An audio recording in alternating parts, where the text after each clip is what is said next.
Assalamu alaikum viewers, Dr. Sadaf here again at OUC and hope you all would be doing good during this COVID-19 pandemic. So our today's topic is also a related one because knowledge about this vitamin would help you immune and boost your immunity. So because which is much needed nowadays. So let's start with our topic, which is the magic vitamin or hormone, vitamin D. As we were already doing some hormones, so this vitamin comes in category of both hormone and vitamin. So let's start with it. Vitamin D. Vitamin D or cholecalciferol is also known as the sunshine vitamin. Why? You all must be familiar with it because this is the only vitamin which is not only being taken in food but also it is being synthesized in everybody's skin, and especially for people who are having less darker skin and who are have a good exposure of sunlight, especially when it has ultraviolet light, that is the peak time is between 10 a.m. to 4 p.m., although it changes with weather. So when there is good amount of sunlight and it's not a cloudy day, though on a cloudy day also there is ultraviolet light present in sunlight, so that sunlight actually help to synthesize this vitamin into the body, especially in the skin. That's why this is also known as the sunshine vitamin. So let's have a look on sources of vitamin D. As I have mentioned, in addition to all the dietary sources, one of the sources sunlight, and to be synthesized through sunlight, there are certain criterias. Number one is good exposure to sunlight, and 40%, at least 40% of the skin should be directly exposed. It should not be through window pans because ultraviolet light cannot pass through it. Open exposure to sunlight, and it should have ultraviolet light, that is after 10 and between 10 a.m. to 4 p.m. and it is synthesized in the fat layer. How it is synthesized, actually you all must be knowing that underneath your skin there is a subdermal layer of fat. It depends on its thickness, is different in different persons depending on the obesity, and too much obesity is also not good because vitamin D is not synthesized there properly.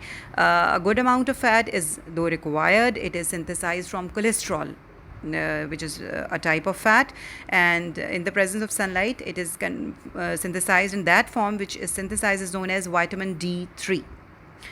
Then some other forms, it has as you can see in this slide that there are many sources. Some are animal sources of vitamin D, other are vegetable sources. Animal sources are butter, cheese, milk, fish, while vegetable sources are whole grains, beans as you can see here, and cereals. So these contain a good amount of vitamin D. So what happens to vitamin D in your body? Either it is synthesized in your skin or you are taking vitamin D. This is important to note that form of vitamin D is not an active form. It needs to undergo certain processes to become activated. So as you can see here, vitamin D, which is synthesized from sunlight, it is shown in this green arrow. At the same time, vitamin D, which is ingested through food and supplements, it is absorbed by the intestine and then it is carried to the liver, because both of these forms of vitamins are still inactivated, so they have to be carried for activation, number one, to liver. Now what happens in liver? Once in the liver, vitamin D turns into 25 hydroxy vitamin D, or 25 hydroxy calciferol. Now what happens to that vitamin D3, which is either ingested or it is synthesized? It goes to liver, and there are hydroxyl group, oxygen and hydrogen, they together make a hydroxyl group that is added to 25 at the position of 25 carbon. So that's why known as 25 hydroxy calciferol, and its another name is calcidiol. So it is a primary form of circulating vitamin D. So once it is activated, partially activated, it comes out of the liver, it goes in bloodstream, and then it goes to kidney for further activation. In kidney, what happens? Another hydroxyl group is added to this 25 hydroxy calciferol, and now it becomes now this hydroxyl group, it can be added to at two different positions. Number one of the most common position is at 1. So 1,2,5 hydroxy calciferol, or another is 24 carbon position. So it becomes either 1,2,5 dihydroxy cholecalciferol, or it becomes 24,25 dihydroxy cholecalciferol. Both of these forms are active forms of vitamin D. So in short, we have come to know that vitamin D, either it is ingested or it is synthesized in skin. In both of these forms, they have to be to get activated, and for that they have to go firstly to liver and then to kidney. Okay, now what is function of vitamin D? Why vitamin D is necessary? You all must have known that vitamin D is very important in calcium and phosphate metabolism. You know, all the doctors, whenever they prescribe calcium, they always prescribe vitamin D along with it, because vitamin D is very important. It plays an important role in absorption of calcium and phosphate from intestine. No matter how much calcium one is taking, if vitamin D is not present in that person's diet, calcium is not going to be absorbed through intestine. So what does vitamin D do? Actually, vitamin D, it synthesizes proteins within the intestinal wall, which help in the absorption of calcium from the intestinal lumen into the bloodstream. So calcium and phosphate, they get absorbed from the intestine into the blood. This is the number one function of vitamin D. And number two, not only from intestine, but number two, that blood goes to kidney, and through kidney, calcium and phosphate is going to be filtered out. So that also need to get reabsorbed from the nephron back into the blood, and this function is also carried by vitamin D. So through reabsorption back from the kidney into the blood, and reabsorption of calcium and phosphate from the intestine into the blood, both of these functions improve blood calcium level. And also at the same time, vitamin D also plays important role in deposition of this calcium into the bone and bone resorption process. So all of these things, all of these functions strengthen your bone and teeth, because calcium and phosphate, they play important role in strengthening of bones.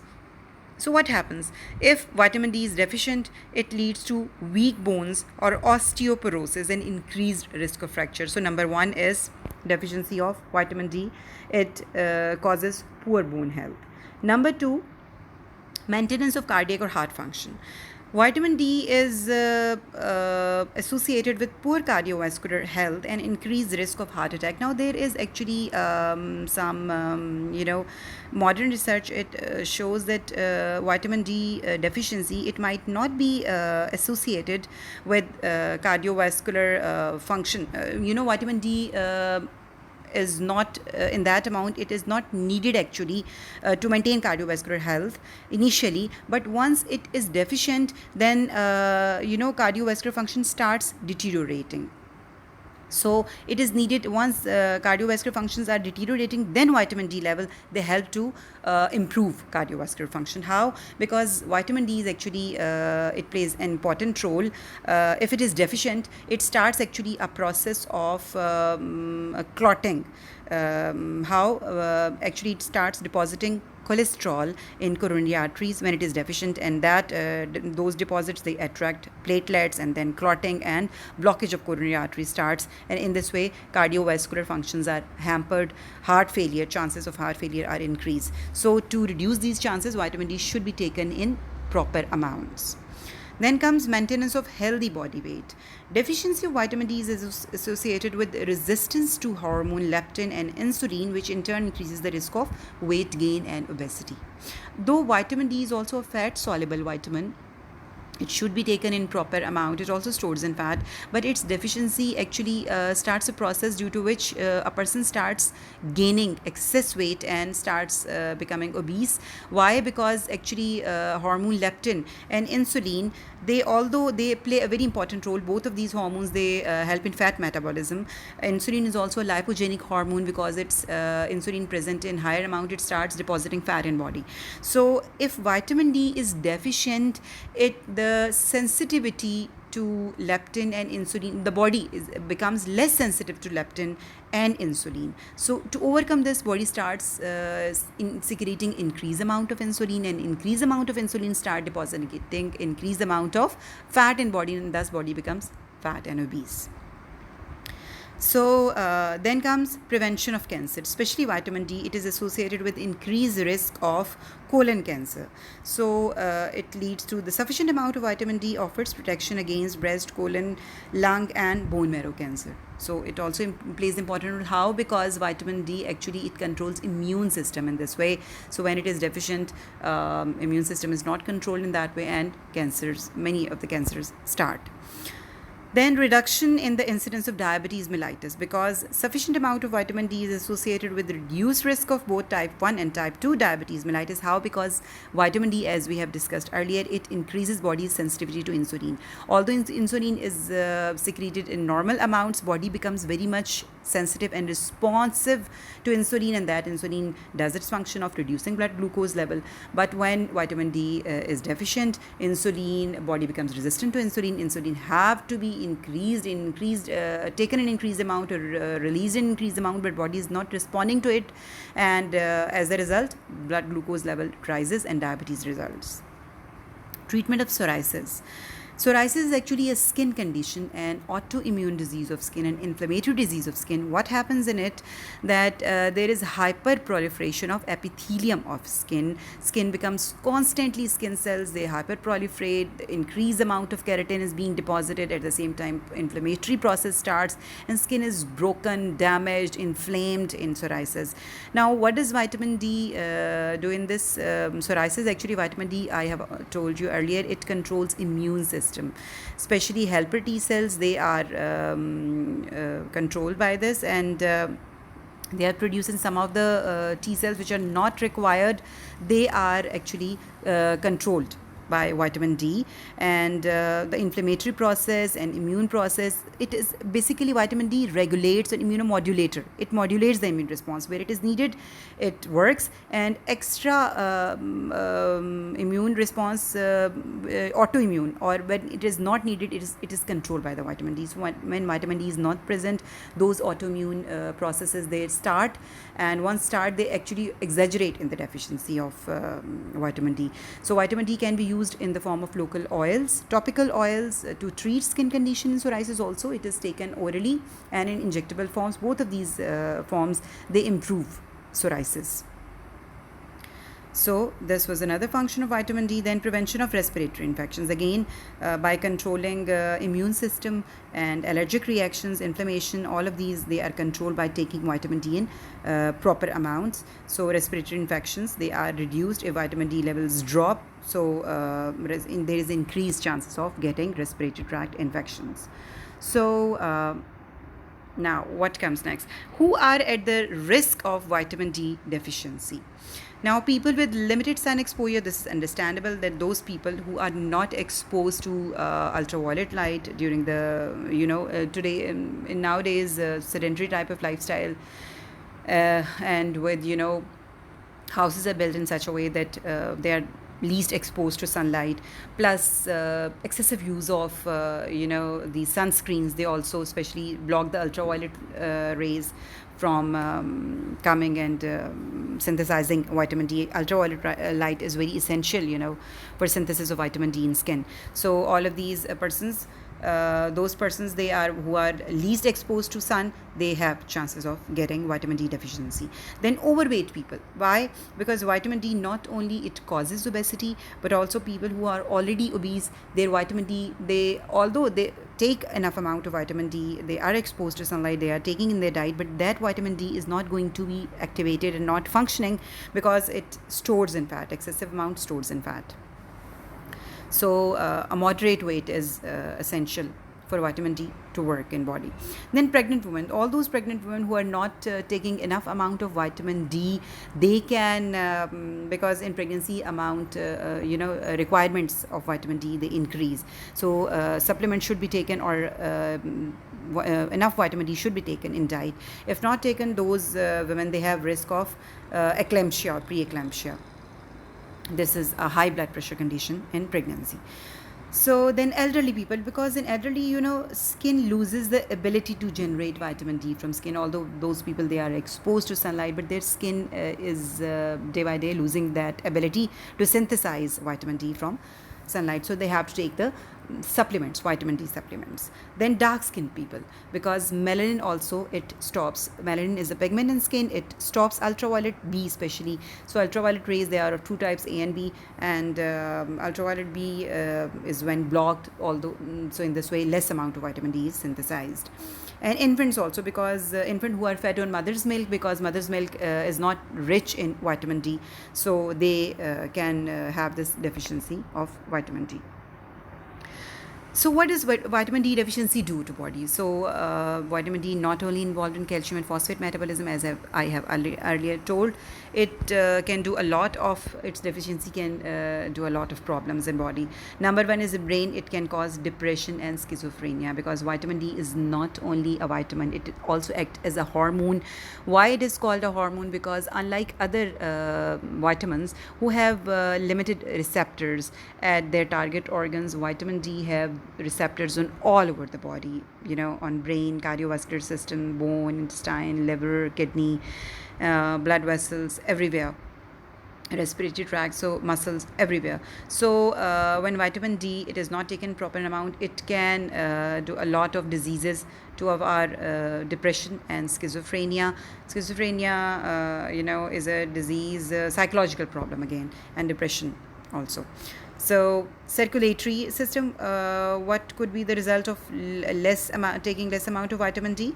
High blood pressure it can result in, and coronary heart disease, as we have mentioned earlier. Then muscular aches and pains also. Muscles depend on calcium and phosphate for their proper functioning. So when vitamin D is not functioning properly, not proper calcium is available to muscles, so muscle weakness and aches and pains. Respiratory system, allergies, asthma, wheezing, inflammatory diseases, they start happening.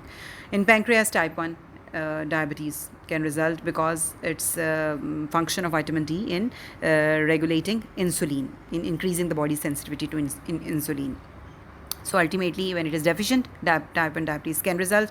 And on bones, rickets and osteoporosis. Rickets is actually a disease, bone disease of infants or toddlers, and because in that age, bones are actually forming. So if vitamin D is not present in sufficient amount in that during that time, what happens? Bones are not properly formed. So twisting or bending of bones and inadequate body posture results in infants. That is known as rickets. And osteoporosis is actually a disease of old age, mostly seen in females, because with age, what happens, their hormones also play an important role. So in addition to vitamin D can also cause, even during normal, before menopause, that osteoporosis can result from vitamin D deficiency. And then cancer, influenza, tuberculosis, Crohn's disease, multiple sclerosis, and rheumatoid arthritis. Crohn's disease is actually inflammatory bowel disease hai. What happens in it? This is an inflammatory disease of intestine. Again, inflammatory process. It is regulated by vitamin D, so its deficiency can lead to Crohn's disease.